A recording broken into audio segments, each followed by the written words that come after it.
സച്ചി ഇടയ്ക്കിടയ്ക്ക് ഇങ്ങനെ നമ്മുടെ ശ്രുതിയോട് ദേഷ്യപ്പെടുന്നുണ്ടല്ലോ. അതുകൊണ്ട് തന്നെ നമ്മുടെ ശ്രുതിക്ക് ഭയങ്കര ദേഷ്യമാണ് സച്ചിയോട്. അത് മാത്രമല്ല, ശ്രുതിനെ വഴക്കുണ്ടാക്കുകയും കളിയാക്കുകയൊക്കെ ചെയ്യുമ്പോൾ തോറും നമ്മുടെ ശ്രുതിക്ക് സച്ചിയോടുള്ള ദേഷ്യം കൂടി കൂടി വരുന്നുണ്ട്. ഈ സമയത്ത് ആന്റണിയുടെ കയ്യിൽ നിന്നും നമ്മുടെ നവീന് കൊടുക്കാൻ വേണ്ടിയിട്ട് ശ്രുതിയാണെങ്കിൽ കുറച്ച് പൈസ പലിശയ്ക്ക് മേടിക്കുന്നുണ്ട്. 2 ലക്ഷം രൂപ പലിശയ്ക്കായിട്ട് മേടിക്കാണ്.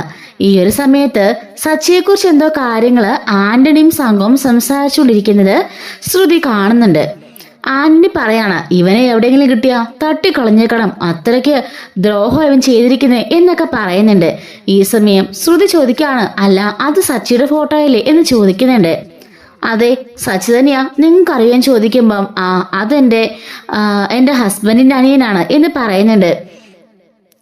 അത് പിന്നെ മാഡം ദയവ് ചെയ്ത് ഞാൻ പറഞ്ഞെന്ന് പോയി പറയരുത്. പിന്നെ അത് മതി അവൻ എൻ്റെ മെക്കിട്ട് കയറാൻ. ഒന്നാമതേ ഞങ്ങൾ തമ്മിൽ ചേരില്ല, ഓരോരോ പ്രശ്നങ്ങൾ ഉണ്ടാക്കിക്കൊണ്ടിരിക്കുകയാണ്. അന്നാ വണ്ടി പ്രശ്നം ഉണ്ടാക്കിയതൊക്കെ ഞാൻ തന്നെ ആയിരുന്നു. അന്നാ മദ്യപിച്ച പ്രശ്നം ഉണ്ടാക്കിയില്ലേ, അതെല്ലാം തന്നെ.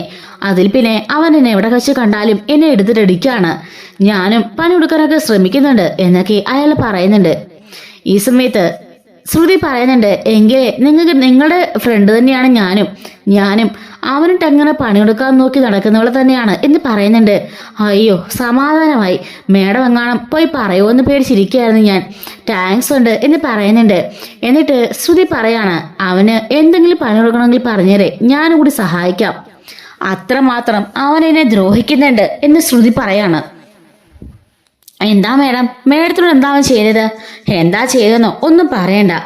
ഞാൻ ആ വീട്ടിൽ ചെന്ന നാൾ മുതൽ തന്നെ അവൻ എന്നെ ഓർന്നൊക്കെ പറഞ്ഞ് എന്നോ വഴക്കുണ്ടാക്കിക്കൊണ്ടിരിക്കുകയാണ്. ഒരു കാര്യത്തിലും എന്നെ സ്വസ്ഥമായി ജീവിക്കാൻ അവൻ അനുവദിക്കില്ല. എന്റെ ഭർത്താവിനെയും വീട്ടുകാരെന്നാൾ തെറ്റിക്കാനാണ് അവന്റെ എപ്പോഴത്തെ ശ്രമം എന്നൊക്കെ പറയുന്നുണ്ട്. അല്ല മേഡം, അങ്ങനെയാണെങ്കിൽ അവന്റെ കാര്യത്തിൽ നമുക്ക് ഒരു തീരുമാനം ഉണ്ടാക്കിയല്ലോ. ശ്രുതി പറയുന്നുണ്ട്, നിങ്ങൾ പറഞ്ഞോ, എന്തും ചെയ്യാൻ ഞാൻ തയ്യാറാ. അവനുണ്ടെങ്കിൽ എനിക്കിവിടെ സ്വസ്ഥമായിട്ട് ജീവിക്കാൻ പറ്റില്ല. അവൻ കാരണം എന്നും ഞാനിവിടെ നാണം കിടുവാണ് എന്നൊക്കെ ശ്രുതി പറയുന്നുണ്ട്. ദാ ഇപ്പൊ ഈ ക്യാഷ് പോലും ഞാൻ മേടിക്കുന്നതേ അവൻ കാരണവാ. അവൻ ഒറ്റൊരുത്തൻ കാരണവാ ഞാൻ ഇതുപോലെ കടക്കാരി ആവേണ്ടി വന്നത്. സ്വന്തമായി ബ്യൂട്ടി പാർലറിലൊക്കെ ഉണ്ടായിരുന്നുള്ള ഞാൻ എല്ലാം നഷ്ടപ്പെട്ടത് അവൻ കാരണമാണ് എന്നൊക്കെ ശ്രുതി പറയുന്നുണ്ട്. മേഡം ഇത് ആദ്യം പറഞ്ഞാൽ പോരായിരുന്നോ? ഈ ക്യാഷ് എങ്കിൽ ഞാൻ ചുമ്മാ തരില്ലായിരുന്നു എന്ന് ചോദിക്കുന്നുണ്ട്. ശ്രുതി ചോദിക്കുകയാണ്, നിങ്ങൾ എന്താ പറഞ്ഞു വരുന്നത്? അതെ, എനിക്കൊരു വലിയ സഹായം ചെയ്തു തരണം. അതിന് പകരമായിട്ട് ഈ ക്യാഷ് നിങ്ങൾ എടുത്തോ, എനിക്ക് പലിശയും തരണ്ട മുതലും തരണ്ടെന്ന് പറയുന്നുണ്ട്. ആണോ? ഒരുപാട് നന്ദിയുണ്ട്. അങ്ങനെയാണെങ്കിൽ നിങ്ങൾ പറ, ഞാൻ എന്ത് സഹായം ചെയ്തു തരണ്ടേ എന്ന് ചോദിക്കുകയാണ്. അപ്പോഴേക്കും ആന്റണി പറയുന്നുണ്ട്, അവന് ഏറ്റവും പ്രിയപ്പെട്ടതും അവൻ ഏറ്റവും ജീവനുള്ളത് എന്താണെന്ന് ചോദിക്കുകയാണ്. ശ്രുതി പറയുന്നുണ്ട്, അത് പിന്നെ രേവതിയും അവന്റെ കാറും പിന്നെ അവന്റെ അച്ഛനും എന്ന് പറയാണ് ശ്രുതി. അതെ, അതിൽ നിന്നൊന്നിനെയാണ് ഞാൻ പിടിക്കാൻ പോണത് എന്ന് പറയുന്നുണ്ട്. ശ്രുതി ചോദിക്കാണ്, രേവതിനെയോ? രേവതിനെയല്ല. പണ്ട് ഞാൻ രേവതിനെ പൊക്കാൻ പലതവണ ശ്രമിച്ചതാ. അന്നെല്ലാം അവൻ എന്നെ ഒരുപാട് ഇട്ട് തല്ലുകയും പ്രശ്നം ഉണ്ടാക്കുകയൊക്കെ ചെയ്തിട്ടുണ്ട്. ഞാൻ പറഞ്ഞത് ജീവനില്ലാത്ത വസ്തുവാ അവന്റെ കാറ്. ആ കാറെന്ന് വെച്ചാ അവന്റെ ജീവനാ. അവന്റെ ആദ്യത്തെ കാറൊക്കെ വിറ്റായിരുന്നല്ലോ. അതിനുശേഷം പിന്നെ അച്ഛനടുത്ത് കൊടുത്തു. അങ്ങനെ എന്തൊക്കെയോ പ്രശ്നങ്ങളൊക്കെ ഞാൻ കേട്ടിരുന്നു. അതിനെല്ലാം ഇടയ്ക്ക് ഹാണി വെക്കാൻ ഞാനും ഉണ്ടായിരുന്നു എന്ന് ആന്റണി പറയുന്നുണ്ട്. അവന്റെ അനിയനെ ഇപ്പൊ എന്റെ കയ്യിലാ എന്ന് പറയുമ്പം ശ്രുതി പറയുന്നുണ്ട്, എനിക്കറിയാം, ശരത്തല്ലേ, അവനേതോ ഗുണ്ടയുടെ കൈകളിലൊക്കെയാണെന്നൊക്കെ ഞാൻ അറിഞ്ഞിരുന്നു. അത് നിങ്ങളല്ലേ എന്ന് ചോദിക്കാണ്. അതെ, അത് എന്റെ കൈ തന്നെയാണെന്ന് പറയുന്നുണ്ട്. അവൻ അങ്ങനെ തന്നെ വേണം. ആ രേവതിയും ആളത്ര മോശക്കാരിയൊന്നും അല്ല. എന്നെ വീട്ടിൽ മോശക്കാരിയാക്കാൻ ശ്രമിക്കുന്നവളാ അവളും അവളുടെ ഭർത്താവും കൂടിയിട്ട്. എന്റെ അച്ഛനെ കുറിച്ചൊക്കെ ഞാൻ എന്തെങ്കിലും പറഞ്ഞാൽ അപ്പോൾ തന്നെ അവർ ഓരോന്നൊക്കെ പറയുകയും എന്നെ പ്രശ്നം ഉണ്ടാക്കുകയൊക്കെ ചെയ്യുന്നുണ്ട്. എന്നെ ആ വീട്ടിൽ ജീവിക്കാൻ പോലും സമ്മതിക്കത്തില്ല ഈ രണ്ടുപേരും. അവരെ ഇല്ലാതാക്കാൻ ഞാൻ എന്ത് വേണമെങ്കിലും ചെയ്യാമെന്ന് പറയുന്നുണ്ട് നമ്മുടെ ശ്രുതി. അപ്പോഴേക്കും ആ ആന്റണി പറയുന്നുണ്ട്, ശരി, എനിക്ക് വേറെ ഒന്നും ചെയ്തു തരണ്ട. അവന്റെ വണ്ടിയുടെ താക്കോല് അവൻ ഇറങ്ങുന്നതിന് മുമ്പേ തന്നെ എനിക്ക് എടുത്തു തന്നാൽ മതി എന്ന് പറയുന്നുണ്ട്. വണ്ടിയുടെ താക്കോലോ? അതും കൊണ്ട് എന്ത് ചെയ്യാനാ പ്ലാൻ? അതൊക്കെയുണ്ട്. നിങ്ങളിപ്പോ അതൊന്നും ഓർത്ത് ബേജാറാവേണ്ട കാര്യമൊന്നുമില്ല. കാരണം നിങ്ങൾ അതിന് ടെൻഷനാവും, പിന്നെ ആ പ്ലാൻ എല്ലാം പൊളിയും. അതുകൊണ്ടാണ് ഞാൻ പറയാത്തത്. നിങ്ങൾ എടുത്തെടുത്ത താക്കോലിലെ പ്രതിഫലമാണ് ഈ 2 ലക്ഷം രൂപ എന്ന് പറയുന്നുണ്ട്. അത് സാരമില്ല, എപ്പോഴാന്ന് പറഞ്ഞാൽ മതി, ഞാൻ എടുത്തു തന്നേക്കാമെന്ന് അവളും പറയുന്നുണ്ട് കേട്ടോ. അങ്ങനെ ആന്റണിയും ഇവളും കൂടി ഒരു ധാരണയിൽ എത്തുന്നുണ്ട്. അവന്റെ ഫോൺ നമ്പറൊക്കെ കൈമാറുകയും രണ്ടുപേരും തമ്മിൽ നല്ല ഫ്രണ്ട്സ് ആവുകയും ചെയ്യുന്നുണ്ട്. അങ്ങനെ ശ്രുതി വീട്ടിലേക്ക് ചെല്ലുന്നുണ്ട്. രാത്രി സമയത്ത് ഇവനാണെങ്കിൽ ഇവന്റെ മുറിയിൽ ആണയിലാണ് താക്കോല് തൂക്കിയിട്ടിരിക്കുന്നത്. നമ്മുടെ സച്ചി കേട്ടോ. സച്ചിയും രേവതിയും കഴിക്കാനായിട്ട് പോകുന്ന സമയത്ത് പോയി നമ്മുടെ ശ്രുതി ഈ ഒരു താക്കോല് അടിച്ചു മാറ്റുന്നുണ്ട്. അതിനുശേഷം ആന്റണി വിളിക്കുന്നുണ്ട്. ഈ സമയത്ത് ടെറസിന്റെ മുകളിൽ നിന്നിട്ട് ആ താക്കോല് ആന്റണിയുടെ ആൾക്കാരുടെ കയ്യിലേക്ക് ഇവളിട്ട് കൊടുക്കുകയും ചെയ്യുന്നുണ്ട്. അങ്ങനെ അവരെന്താ ചെയ്യുന്നറിയാമോ? പോയിട്ട് ആ ബ്രേക്ക് വയറ് കട്ട് ചെയ്ത് വിടുന്നുണ്ട് വണ്ടിയുടെ. ശ്രുതി ഒന്നും അറിയാത്തതുപോലെ അവളും പോയി ഫുഡൊക്കെ കഴിക്കുകയും എല്ലാവരും കിടന്ന് ഉറങ്ങുന്നൊക്കെയുണ്ട്. അങ്ങനെ രാവിലെ ആണെങ്കിൽ ഈ പോകാൻ വേണ്ടിയിട്ട് എല്ലാവരും റെഡിയാവുകയൊക്കെ ചെയ്യായിരിക്കും കേട്ടോ. അപ്പോൾ തന്നെ ആ ആന്റണിയുടെ ആളുകൾ കൊണ്ടുവന്നിട്ട് താക്കോല് തിരിച്ചു കൊണ്ടുവന്ന് ശ്രുതി ഏൽപ്പിക്കുന്നുണ്ട്.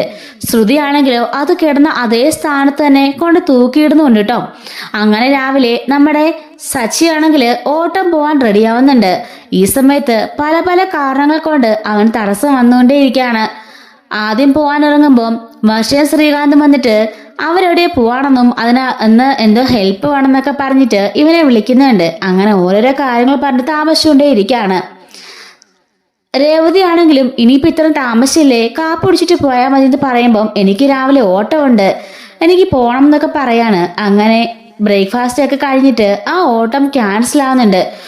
സമാധാനമായി, ഓട്ടം ക്യാൻസലായി എന്നും പറഞ്ഞിട്ട് അവനോട് ഇരിക്കുന്നുണ്ട്. ശ്രുതി ഓർക്കാണ് അവനിന്ന് കാറിൽ കയറിയില്ലെങ്കിൽ ആകെപ്പാടെ പൊളിയുമല്ലോ, എന്തോ കാറിലുണ്ടെന്നല്ലേ അയാൾ പറഞ്ഞത്, എന്തായാലും ഇവനിന്ന് പോയേ പറ്റുള്ളൂ എന്നൊക്കെ പറഞ്ഞ് ശ്രുതി ആലോചിക്കാണ്. എങ്ങനെ ഇവനെ പറഞ്ഞിടാം എന്ന് ആലോചിക്കുന്നുണ്ട്. വേണ്ട, ഞാൻ എന്തെങ്കിലും പറഞ്ഞ് തള്ളിവിട്ടാലേ എന്തെങ്കിലും പ്രശ്നം ഉണ്ടായാൽ അത് എന്റെ മേലെ വീഴും, ഒന്നും മിണ്ടാതിരിക്കും നല്ലതെന്നൊക്കെ പറഞ്ഞ് ശ്രുതിയും കൂടെ കൂടിയിട്ട് ശ്രുതി പാർലറിലേക്കും പോകുന്നുണ്ട്. ശ്രുതിയാണെങ്കിൽ അവൻ സ്റ്റാർട്ട് ചെയ്ത ഇലക്ട്രോണിക് ഷോപ്പിലേക്കും പോവാണ്.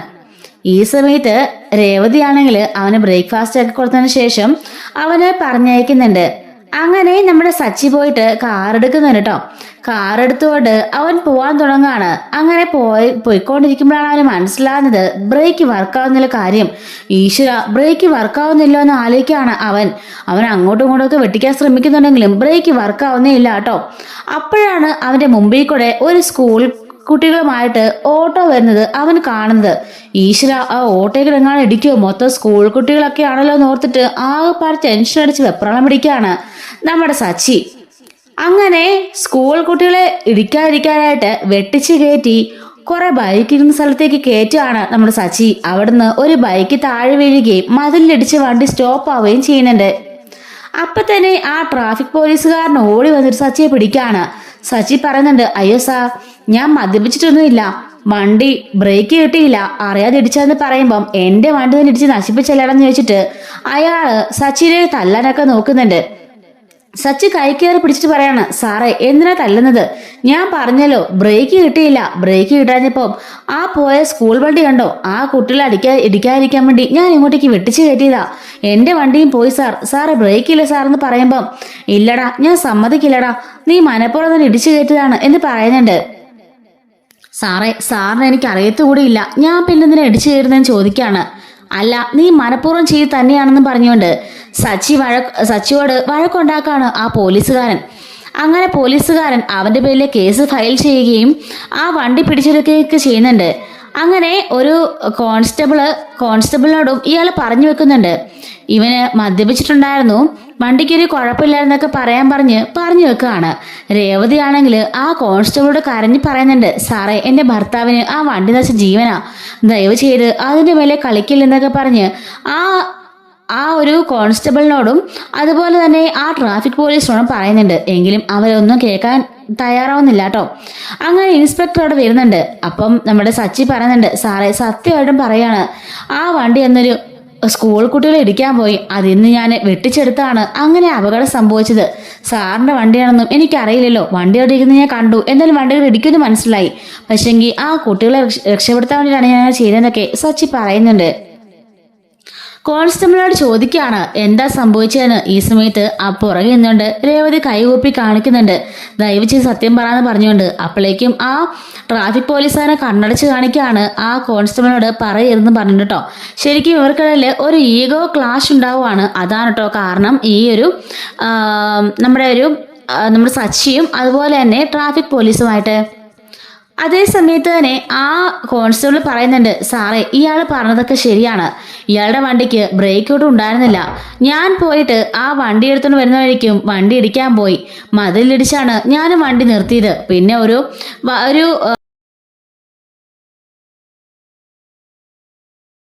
ഞാൻ പിന്നെ ഒരു വർക്ക്ഷോപ്പിലെ ആളെ വിളിച്ചിട്ടാണ് അത് ശരിയാക്കിയത്, എന്നിട്ടാണ് വണ്ടി കൊണ്ട് ഇവിടെ കൊണ്ടിട്ടേ എന്ന് പറയുന്നുണ്ട്. അപ്പോഴേക്കും ഇൻസ്പെക്ടർ ട്രാഫിക് പോലീസിനോട് ചോദിക്കാണ്, എന്താണോ ഇതൊക്കെ, താനല്ലേ പറഞ്ഞ ഇയാളെ മദ്യപിച്ച് മനഃപൂർവ്വം ചെയ്തതാണെന്ന്. കോൺസ്റ്റബിളിനോട് ചോദിക്കാണ്, മെഡിക്കൽ റിപ്പോർട്ട് എടുത്തില്ല ചോദിക്കുമ്പം എടുത്തു സാർ, ഇയാൾ മദ്യപിച്ചിട്ടൊന്നും ഇല്ലായിരുന്നു. ട്രാഫിക് പോലീസിനോട് കോൺസ്റ്റബിൾ പറയുന്നുണ്ട്, സാറേ സോറി, ഇത്രയും ദിവസം സാറിന് സപ്പോർട്ട് ചെയ്ത് ഞാൻ നിന്നു, ഇതെനിക്ക് സാധിക്കില്ല. ദാ പെൺകുട്ടി ഉണ്ടോ എന്തുമാത്രം കരഞ്ഞെന്നറിയോ, കരഞ്ഞു പറഞ്ഞ് അവരുടെ ഉപജീവന മാർഗമാണെന്നവരെ പറയുമ്പോൾ നിങ്ങളുടെ ഈഗോയിടയ്ക്ക് എന്തിനാ എന്നെ കൂടെ കയറ്റുന്നത്? ഈഗോ കാരണം ഒരാളുടെ ഉപജീവന മാർഗം മുട്ടിപ്പോവാൻ പാടില്ല, അതുകൊണ്ടാണ് എന്നോട് ക്ഷമിക്കണമെന്ന് കോൺസ്റ്റബിൾ പറയുന്നുണ്ട്. എന്നിട്ട് ചോദിക്കുകയാണ്, ആ കുട്ടികളുടെ ആ സ്കൂൾ ബസ് എന്ന് സത്യമാണ് ചോദിക്കുമ്പോൾ കോൺസ്റ്റബിൾ പറയുന്നുണ്ട്, ഞാൻ അവിടെ നിന്ന് കുറച്ച് കടക്കാരോടൊക്കെ അന്വേഷിച്ചപ്പം ഒരു ഓട്ടോ നിറച്ചും കുട്ടികളുമായിട്ട് പോവായിരുന്നു, അത് കണ്ട് ഇയാളെ വെട്ടിച്ചാണ് ഇങ്ങോട്ടേക്ക് കയറ്റിയെന്ന് പറഞ്ഞു. ഇയാളുടെ ഭാഗത്ത് തെറ്റൊന്നുമില്ല സാർ എന്ന് പറയുന്നുണ്ട്. ഇൻസ്പെക്ടർ വന്നിട്ട് കോൺസ്റ്റബിളിനെ കുറെ വഴക്ക് പറഞ്ഞിട്ട് അയാളോട് സച്ചിക്ക് വണ്ടി തിരികെ കൊടുക്കാനും പറയുന്നുണ്ട്. അങ്ങനെ സച്ചിയും രേവതിയും കൂടി വണ്ടി ഇറക്കാണ്. കോൺസ്റ്റബിളിനോട് നന്ദിയും പറയുന്നുണ്ട്. അങ്ങനെ ആ ഒരു ട്രാഫിക് പോലീസും ഇവനുമായിട്ട് വലിയൊരു ക്ലാഷ് സ്റ്റാർട്ട് ആവുകയാണ് കേട്ടോ.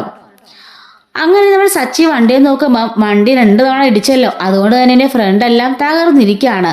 രേവതി പറയുന്നുണ്ട്, സച്ചിയേട്ടാ ഇനി ഒത്തിരി പൈസ ആവില്ല, ഇനി എന്ത് ചെയ്യുമെന്ന് ചോദിക്കുന്നുണ്ട്. സാരമില്ല, എങ്ങനെയെങ്കിലും ശരിയാക്കിയാലേ പറ്റുള്ളൂ. എന്തൊക്കെ പ്രശ്നങ്ങളാണ് നമ്മളെ പാവപ്പെട്ടവർക്കല്ലേ, കാശുണ്ടെങ്കിൽ ഒരു പ്രശ്നം അറിയണ്ടായിരുന്നു. ഇത് കണ്ടില്ലേ, നമ്മളെ ജീവിക്കാൻ വേണ്ടി ഒരു വണ്ടിയും കൊണ്ട് ഇറങ്ങിയപ്പം എന്തുമാത്രം പ്രശ്നങ്ങളാണ് പിന്നാലെ വന്നുകൊണ്ടേയിരിക്കുന്നത്. ഈ ഒരു വണ്ടി കാരണം കൊണ്ട് തന്നെ എത്ര തവണയാണ് ഇപ്പോൾ സ്റ്റേഷനിൽ കയറുന്നതൊക്കെ പറയുന്നുണ്ട് നമ്മുടെ സച്ചി. രേവതി പറയുന്നുണ്ട്, പേഴ്സിന്ന് കുറച്ച് കാശ് എടുത്ത് കൊടുത്തിട്ട് പറയാണ്, അത് സച്ചേട്ടാ ഈ പൈസ വെച്ചോ, എന്തായാലും ഈ ആഴ്ചത്തെ ലാഭമാണ് എൻ്റെ, 4000 രൂപയുണ്ട്, ഇത് മതിയായിരിക്കൂ എന്ന് ചോദിക്കുന്നുണ്ട്. വേണ്ട രേവതി, ഞാൻ ഇവിടെ നിന്ന് ഒപ്പിച്ചോളാം എന്ന് പറയുമ്പം സാരയില്ല, ഇത് മതിയായിരിക്കും ചോദിക്കുമ്പം ഇതൊന്നും തികയില്ല, നല്ല കാശാവും, സാരയില്ല ഞാൻ ഒപ്പിച്ചോളാം എന്ന് പറയുമ്പം സാറില് സച്ചിയേട്ടാ ഇത് വെച്ചോ, അത്തരങ്ങനെ കുറച്ച് ഇനി കടം മേടിച്ചാൽ മതിയല്ലോ എന്ന് പറഞ്ഞിട്ട് സച്ചിൻ രേവതിയും കൂടി അവിടെ നിന്ന് പോകുന്നുണ്ട്. അങ്ങനെ സച്ചി വീട്ടിലേക്ക് ചെല്ലുന്നുണ്ട്. വീട്ടിൽ ചെല്ലുന്ന സമയത്ത് സച്ചി പറയുന്നുണ്ട്, എന്റെ ബ്രേക്കിന്റെ വയറ് ആരോ കട്ട് ചെയ്ത് വിട്ടിരിക്കുകയെന്ന് വെച്ചാ, അതുകൊണ്ടാ അന്ന് അങ്ങനെയൊക്കെ സംഭവിച്ചത്. എന്തായാലും വണ്ടിയെ തിരികെ പിടിച്ചു, എങ്കിലും ആരായിരിക്കും എന്റെ കട്ട് ചെയ്ത് അകത്തുനിന്ന് വിട്ടത്? അകത്തുനിന്നാണ് അത് ചെയ്തിരിക്കുന്നതാണ് പറഞ്ഞത്. അങ്ങനെ നോക്കണമെങ്കിൽ താക്കോലില്ലാതെ എന്റെ കാറ് തുറക്കാൻ കഴിയില്ല. അങ്ങനെയുള്ളപ്പോ അതെങ്ങനെ സംഭവിച്ചു? ആ താക്കോൽ എങ്ങനെ അവരുടെ കയ്യിൽ എത്തി? ആരാണേലും എന്നെ കൊല്ലാൻ വേണ്ടി തന്നെ മനഃപൂർവ്വം ചെയ്തവരാണ്. താക്കോലെങ്കിലും എങ്ങനെ പുറത്തേക്ക് പോയി എനിക്ക് മനസ്സിലാവുന്നില്ല എന്ന് പറയുന്നുണ്ട്. അപ്പോഴേക്കും താക്കോൽ ഇവിടുന്ന് മനഃപൂർവ്വം ആരോ കടത്തിയതാണെന്ന് സച്ചി പറയുമ്പോഴേക്കും നമ്മുടെ ശ്രുതിയാണെങ്കിൽ ഒന്നും പെട്ടെന്ന് ഉള്ള വെപ്രാളത്തിൽ പറയുന്നുണ്ട്, അതിന് താക്കോല് ആദ്യത്തിന് ഉണ്ടായിരുന്നല്ലോ എന്ന് പറയാണ്. കാരണം താക്കോല് പുറത്തു പോയിട്ടില്ല എന്ന് അറിയിക്കാൻ വേണ്ടി ശ്രുതി ഒരു അതിബുദ്ധി കാണിച്ചതാണ്. അപ്പോഴേക്കും സച്ചി ചോദിക്കാണ്, അല്ല താക്കോല് ആണില്ലായിരുന്നു നിന്നോട് ആരോ പറഞ്ഞെന്ന് ചോദിക്കാണ്. ശ്രുതി അപ്പോഴേക്കും തലകുണിച്ച് നിൽക്കുന്നുണ്ട്. അത് പിന്നെ നീ സാധാരണ ആണിലല്ലേ തൂക്കിടാറ് എന്ന് ചോദിക്കുന്നുണ്ട്. അപ്പോഴേക്കും നമ്മുടെ രേവതി പറയാണ്, അല്ല സച്ചിയേട്ടൻ എപ്പോഴും ടേബിളിലാണ് താക്കോൽ വെക്കാറുള്ളത്, ഞങ്ങളുടെ മുറിയിൽ ടേബിളിൽ. ഇന്നലെയാണ് ആ ആണിയെ കൊണ്ട് തൂക്കിയത്. അത് എന്താണെന്ന് എനിക്ക് സച്ചിയേട്ടനും അറിയില്ല, പക്ഷെ അങ്ങനെ സംഭവിച്ചത് ദൈവം ഒരു തെളിവ് ബാക്കി വെക്കാനാണെന്ന് തോന്നുന്നുവെന്ന് രേവതി പറയുന്നുണ്ട്. ശ്രുതി ചോദിക്കാണ്, എന്ത് തെളിവ്? ഞാനതിന് എന്ത് തെറ്റ് ചെയ്തു? നിങ്ങൾക്കൊക്കെ എന്തെങ്കിലുമൊക്കെ അങ്ങ് പറഞ്ഞാൽ മതിയല്ലോ, ഞാനൊന്നും ചെയ്തിട്ടില്ല. നീ ചെയ്തെന്ന് ഇപ്പൊ നീ തന്നെയാണല്ലോ പറഞ്ഞത്. ആണിലാണ് താക്കോലെന്ന് ഈ അറിയാവുന്നത് എനിക്കും സച്ചിയേട്ടനും, പിന്നെ എനിക്ക് സച്ചിയേട്ടൻ മാത്രമായിരുന്നു, പിന്നെ നീ എങ്ങനെ അറിഞ്ഞേ എന്ന് ചോദിക്കാണ്.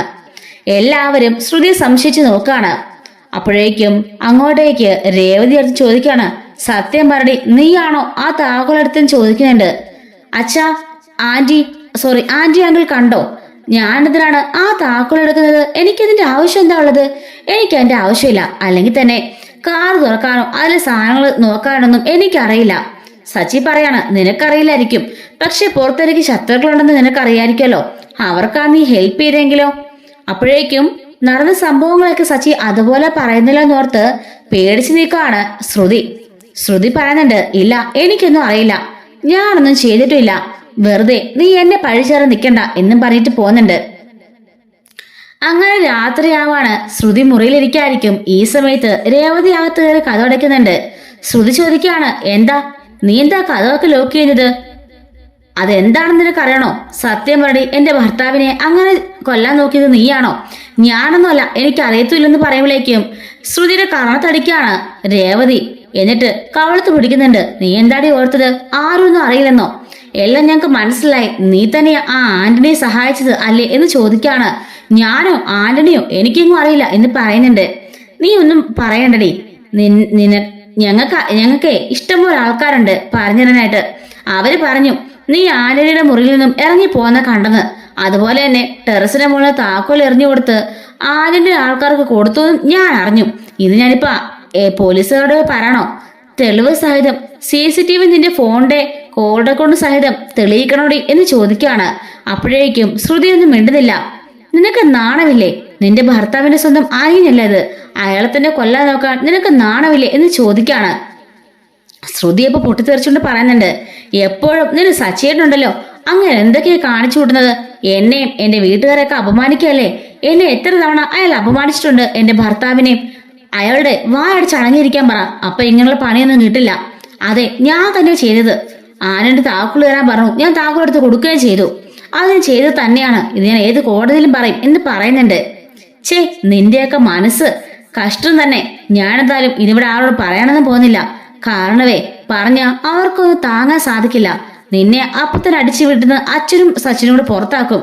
അത് കാണാനും എനിക്ക് വയ്യ. അതുകൊണ്ട് മാത്രം ഞാൻ ആരോടും പറയുന്നില്ല. പിന്നെ എന്നെ ദേഷ്യം തീരാൻ വേണ്ടിയിട്ട് ഞാൻ നിനക്കൊരു അടി തന്നിട്ടുണ്ട്.